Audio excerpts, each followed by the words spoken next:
C'est une partie du défi. J'ai dit un jour à mon personnel, donner naissance à un tigre est une chose, apprendre à le chevaucher en est une autre, n'est-ce pas? Parfois vous le faites démarrer, puis il se retourne et commence à vous donner toutes sortes de problèmes. Ensuite, le temps que vous avez déjà consacré au travail est suffisant. Si vous travaillez déjà 18 heures par jour, c'est à peu près tout. Vous ne pouvez pas travailler beaucoup plus que cela. Vous pouvez travailler 12, 14, 16 heures, n'est-ce pas? Et je suis sûr que nous avons tous appris à faire ça, à faire des heures supplémentaires. Mais au bout d'un moment, vous devez mettre votre vie en équilibre, où votre santé est en danger, et votre cœur est en danger, votre pression sanguine est en danger, et beaucoup de choses, si vous ne restez pas en équilibre. Donc vous n'avez pas besoin de faire plus d'heures, probablement. Tout ce que vous avez à faire, c'est de mieux utiliser vos heures. Un cliché que nous avons tous entendu, ce n'est pas le nombre d'heures que vous faites, c'est ce que vous faites des heures qui comptent. Maintenant, vous avez également besoin d'un ensemble d'objectifs écrits, d'une gestion du temps essentielle, de priorités, d'un bon plan pour les 10 prochaines années surtout, de certaines des choses que vous voulez accomplir. Laissons nos rêves nous tirer à travers nos objectifs, nous soutenir, nous lever tôt, nous garder tard, nous pousser à faire les disciplines, lire les livres, prendre les cours, étudier tout ce qui est nécessaire et une révision constante de vos objectifs. Car c'est ainsi que vous déterminez comment utiliser votre temps, quelles que soient les priorités que vous recherchez. Ensuite, vous avez besoin d'un plan pour atteindre vos objectifs. Et des plans de match sur 6 mois, sur 1 an. Lorsque vous faites des affaires à l'échelle internationale, avec plusieurs sociétés, nous venons de créer notre première société australienne, vous devez avoir des plans de match pour organiser tout cela. Sinon, tout ne sera pas fait, les choses seront oubliées, les impôts ne seront pas payés, les détails ne seront pas réglés. Il faut apprendre à penser sur papier. Et s'il y a une chose majeure à faire passer dans la gestion du temps, c'est bien celle-là. Une autre clé est d'apprendre à séparer les majeurs des mineurs. C'est une priorité. Il faut s'assurer de ne pas passer trop de temps sur des choses mineures. C'est pourquoi vous devez réfléchir sur papier. Mettez votre plan de match sur papier pour vous assurer que vous ne passez pas beaucoup de temps sur des choses mineures. Une petite phrase que j'ai dite, ne confondez pas mouvement et réussite. Ce n'est pas si difficile de s'occuper. Ce que vous devez faire, c'est vérifier ce qui vous occupe. Car il est facile de sortir les poubelles, de réparer la porte moustiquaire, de laver la voiture, d'emmener les enfants à l'école. Je veux dire, c'est facile de rester occupé, n'est-ce pas? La clé est sur quoi? Donc, séparez les majeurs des mineurs. Le prochain élément essentiel de la gestion du temps est la concentration. La préoccupation est fatale, aussi bien sur l'autoroute que dans les affaires. Vous devez garder votre esprit concentré. J'ai une petite règle qui dit « Ne commencez pas votre journée de travail avant d'être au bureau ». J'avais l'habitude de commencer ma journée de travail sous la douche ou à la table du petit déjeuner, et ça a tout gâché. Je suis assis à la table du petit déjeuner, devinez où est mon esprit? Au bureau. J'ai même confondu aller à la plage et essayer de faire un peu de détente. Mais bien sûr, quand je suis au bureau, je pense à la plage. Et quand je suis à la plage, je me dis, je devrais être au bureau. Maintenant, vous voyez que c'est mélangé. Nous avons cité cette petite citation du Reader's Digest lors du séminaire du soir. Où que tu sois, sois là. Si vous êtes à la table du petit déjeuner, soyez-y. Quand vous avez une conversation avec quelqu'un, soyez-y. Quand vous êtes sur le chemin du travail, soyez là. Profitez du trajet. Regardez autour de vous ce qui se passe. Étudiez la nature humaine. Ce qui se passe, vous savez, soyez là. Puis quand vous arrivez au bureau, soyez-y présent. Le prochain élément essentiel de la gestion du temps est d'apprendre à dire non. Il est facile de surcharger votre agenda, de vous mettre dans toutes sortes de problèmes de gestion du temps, simplement parce que vous n'avez pas eu la force de dire non quand vous auriez dû le faire. Il est beaucoup plus difficile de dire oui, puis d'essayer de s'en sortir plus tard, de rappeler, de prendre des dispositions, de passer par tout cet embarras. Il vaut mieux dire non que dire oui et devoir se rétracter. Ron Reynolds a une bonne phrase qui dit « Ne laissez pas votre bouche surcharger votre dos ». C'est bien.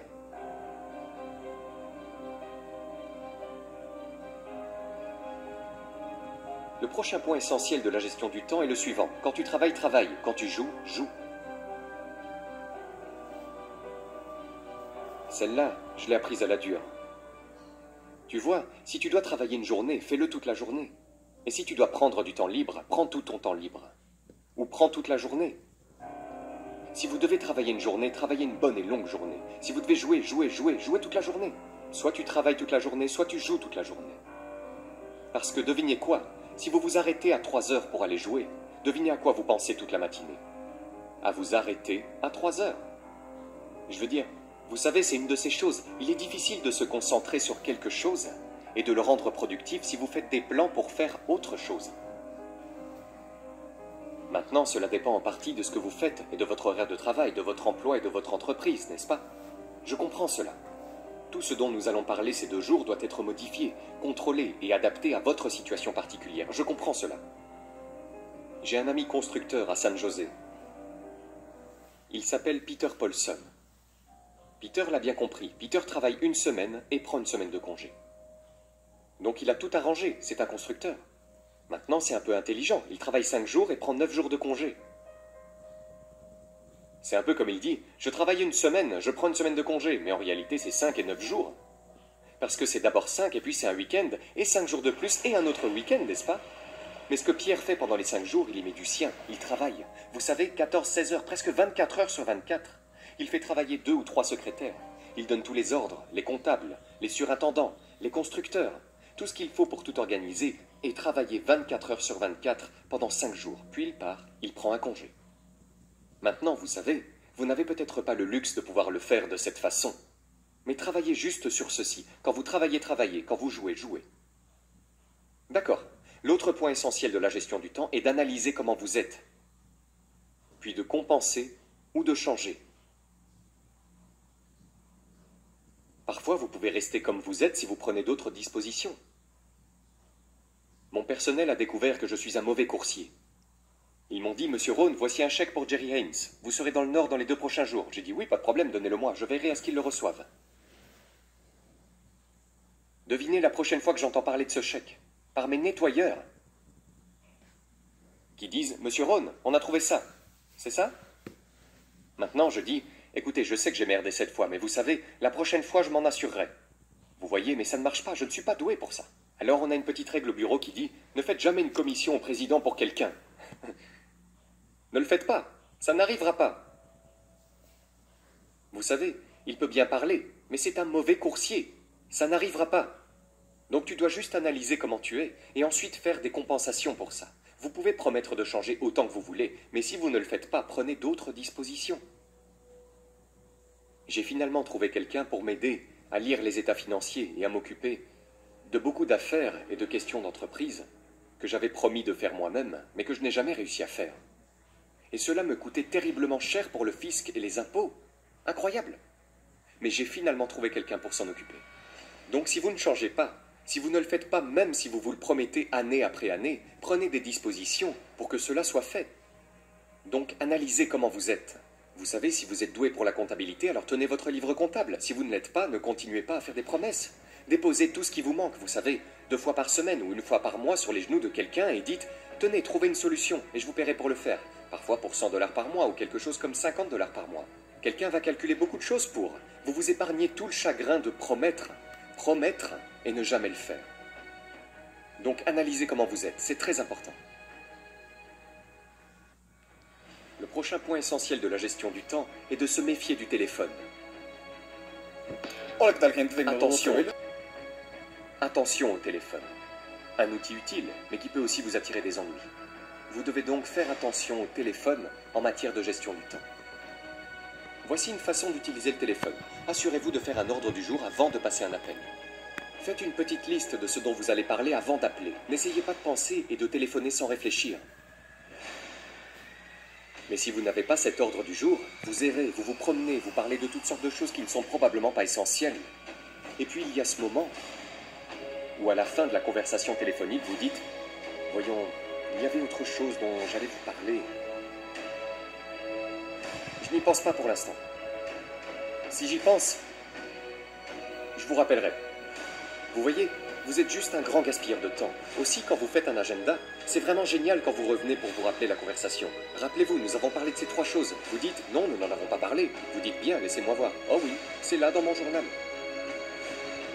L'agenda de la conversation téléphonique. D'accord, donc utilisez le téléphone. Maintenant, vous devez être conscient du téléphone à la maison aussi. Vous pouvez avoir des appels professionnels à la maison, mais vous devez être très prudent. Le téléphone peut avoir une influence incroyablement perturbatrice sur la vie familiale, sociale et personnelle.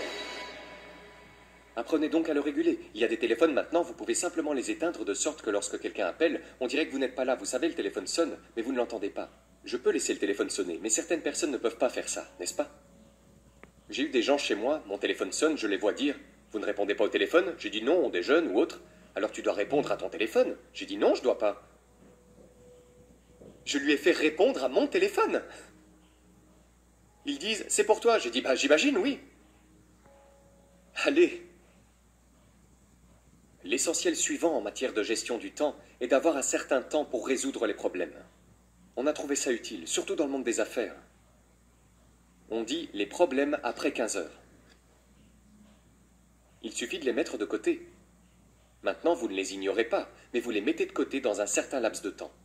Tous les appels à problème, vous les rappelez après 15 heures et vous les passez en revue. Maintenant, en les mettant de côté jusque 3 heures, le problème arrive à 9 heures.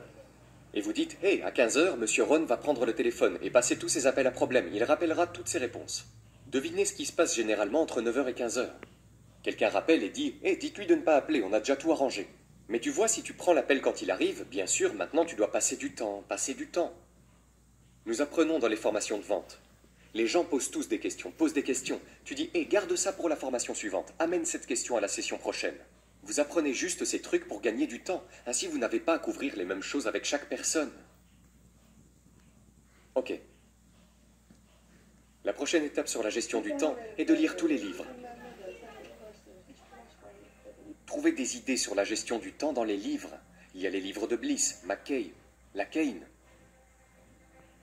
Parce que c'est là qu'on trouve les réponses. Parce que chacun a des situations sur mesure qui nécessitent des réponses différentes. Alors lisez-les tous. Tu sais, tout le monde a des trucs bizarres. Mais si tu es bizarre, fais des trucs bizarres, n'est-ce pas? Peu importe, lisez-les tous. L'essentiel suivant en matière de gestion du temps est d'être plus alerte. Une partie de la vigilance ne consiste pas seulement à savoir ce qui se passe, mais aussi à être attentif à toutes vos procédures actuelles. Vous avez peut-être des procédures anciennes, dépassées, des choses que vous faites depuis 5 ans, et qui vous prennent 10 heures au lieu d'une, n'est-ce pas? Vous pourriez les mettre sur ordinateur ou quelque chose que vous pourriez parcourir, parce qu'il est facile d'accumuler beaucoup de temps perdu, de mouvements perdus, en ne mettant pas à jour tout ce que vous faites. Vous savez, vous n'avez pas besoin d'utiliser la vieille machine. Vous n'avez plus besoin de l'utiliser. Les vieilles calculatrices, elles ont les trucs faciles et soignés, n'est-ce pas? Il suffit de passer en revue et de s'assurer que vous ne vous embourbez pas dans des trucs vieux et désuets qui vous font perdre beaucoup de temps. Et puis, soyez plus vigilants. Regardez ce qui se passe autour de vous. Dites, hé, je vais de là à là, et ça prend trop de temps. Dans la gestion des ventes, nous enseignons, ne traversez pas la ville avant d'avoir traversé la rue. Ont-ils entendu votre histoire de l'autre côté de la rue? Le gars dit, j'ai ce prospect show à 40 miles. Ça ne vaut probablement pas le coup. C'est trop loin, vous savez. La distance est trop longue. Il suffit de raccourcir la distance. Donc soyez attentifs à ce genre de perte de temps. De poser des questions. Quand vous êtes prêt à parler à quelqu'un, posez des questions. Cela pourrait vous faire gagner beaucoup de temps. Car il est facile de parler à quelqu'un pendant 1 heure, puis de découvrir que vous vous êtes trompé de sujet. Ou peut-être que vous parlez à la mauvaise personne. Dites, qui êtes-vous? Oh oui, John, j'avais oublié. Vous parlez du problème de quelqu'un d'autre? Non, posez des questions. Alors vous pourrez entrer dans le vif du sujet. Et puis après avoir posé 2 ou 3 questions, posez-en 2 ou 3 autres. Parce que vous pouvez demander à quelqu'un, hé, qu'est-ce qui va pas? Ça va pas bien, qu'est-ce qui va pas? Le gars répond, eh bien, je ne semble pas pouvoir y arriver. Et alors vous continuez, voici comment tu devrais t'y prendre, et ainsi de suite, alors que ce n'est pas vraiment le problème. La plupart des gens, au début, ne révèlent pas le vrai problème. Assurez-vous d'apprendre cela en management. La plupart des gens, au début, ne révèlent pas le vrai problème. Ils révèlent le problème de surface. Parfois, le vrai problème est le problème. Le type dit « J'ai des problèmes à la maison ». Oh, c'est pour ça que tu ne sors pas. J'ai parlé de le frapper. Alors que le vrai problème est que quelque chose ne va pas à la maison. Parlons de ça. Vous voyez, juste quelques questions. Et vous vous épargnez 1 heure. Vous vous épargnez de parler trop longtemps des mauvaises choses, juste en posant les questions.